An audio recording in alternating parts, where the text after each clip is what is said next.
So I was watching Jack Dorsey's appearance on Joe Rogan's podcast, and it was illuminating to say the least. And I found myself kind of warming to Jack in a way, even though I realised that he has harmed me personally and many other people that I know. And he has a strange way of looking at the world. He has a certain set of ideals that he seems to be in no way interested in living up to. For example, at one point, Jack Dorsey was asked, do people have a right to use social media? Jack believes they do. He said without hesitation, everyone has a right to use social media. Well, that puts you in a rather awkward position, given how Twitter is well known for banning people, Jack. Certain people, like myself, in fact. But not just me, obviously. Lots of different public figures. People who had very sizable followings, and people who were, whether you like it or not, contributing something to the public discourse. You've decided that these people aren't appropriate for your platform. How did you make that decision? If you believe people have a right to use your platform or any social media at all as a fundamental human right, how do you justify banning people? You can't say that people have a right to do it and then suppress that right, at least if you have got any interest in being in any way consistent. But I don't envy the position Jack's in, because like he said in the podcast, Twitter was something that was discovered rather than invented. And I think that's true. What people are looking for is a way of communicating as quickly as possible. And this is just to satisfy the innate desire for things instantaneously. People's honestly baser instincts to have something as quickly as possible. So the question that Jack Dorsey has to ask himself is, by what standard is this judged?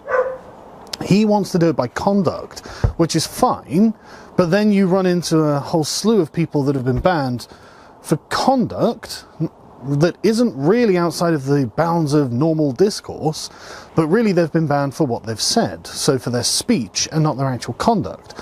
So this is an inherent contradiction that Jack's going to have to explain away to everyone. But more importantly, what do you do about the concept of ostracization?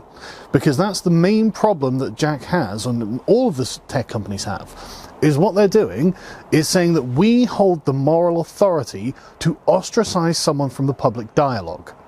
Honestly, I don't think you do. I don't think you are authorities in this way, and I think that it's something that you guys can't fully justify. And if you even try to, you'll find yourself getting into a giant labyrinth of moral conundrums. And you know this, and I know you know this, especially given how the amount of studies and the amount of work you guys must have done to figure out that Twitter itself, especially Twitter, but probably the other social media platforms, are forms of addiction. And this is something that Jack has contributed to. Not only is it a form of addiction, it's also a form of creating vast online echo chambers where people are becoming increasingly more radical.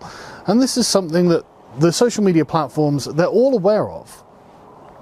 So what do you do? Now, Jack Dorsey's suggestion that you don't follow people, you follow topics is actually a really good one. I think that would definitely help, because then you get all sides of the discussion within a topic. Excellent suggestion, and honestly, Twitter should move to that model as soon as possible, because at the moment what you have is a kind of Twitter aristocracy that you're busy creating using verified check marks, and you know that they feel this way about it, Jack. But getting back to the point of who has a right to use social media, everyone. Okay, that's fine. Let's assume that fundamentally everyone does have a right to use social media. You are going to have to effectively create your own 12 laws of Twitter, and you're going to have to set it up on a big stone tablet and say, this is the line. This is something that everyone can understand. Because the problem that you have, Jack, is that most of this is done very subjectively.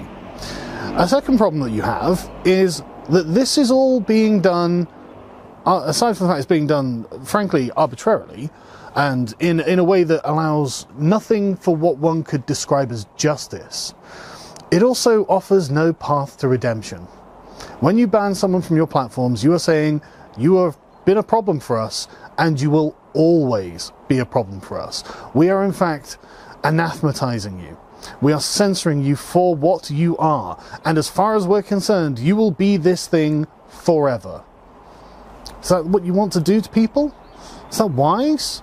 I mean, I'm of the opinion that ostracization leads to radicalization.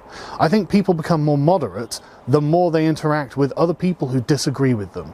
The more they are given the opportunity to find out why the other person believes what they believe, the more likely they are to incorporate that and interpret that and alter their own state of being, their own state of mind based on that. And what you're doing, Jack, is saying, no, you are permanently a problem person. You will always be this, and there is no route to redemption. Is that just? Is that moral? Is that wise? And that's the question that you're struggling with. And honestly, I think you're going to have to do something like that. If you genuinely believe that people have a right to use social media, then you are going to have to give them a way to find justice. Because that's what this will come down to. If you think that your platforms are the new the new town square, the new public arena in which people talk, how do you justify keeping anyone else of it? You would have to really have a long, hard think about this, Jack. But I think that this goes for all social media companies. If you truly believe that people do have a right to use social media, and honestly, I'm with you, I believe that too, you're going to have to give people a path to redemption. You're going to have to give them a way of serving their time, performing some kind of labor or whatever it is that you decide in your terms and conditions, and you have to give people an option to reform. Because if you don't, you're going to find yourself with more and more enemies. People who find themselves increasingly bitter and resentful at you personally. And I'm saying this in the context of the terrible things that have already happened. YouTube has already had a mass shooter because of the demonetization program that they've had. I mean, if you think this isn't something that people take very seriously, you're wrong, but I know you know that. And if you think that this isn't something that is just going to get worse and not better by your policy of choosing someone you don't like and ostracizing them from your platform, that's going to make things worse as well. This isn't a threat from me, it's a warning, it's a prediction. This is me saying you need to find a way of actually making your platforms inclusive, because I know you value that. Just a thought.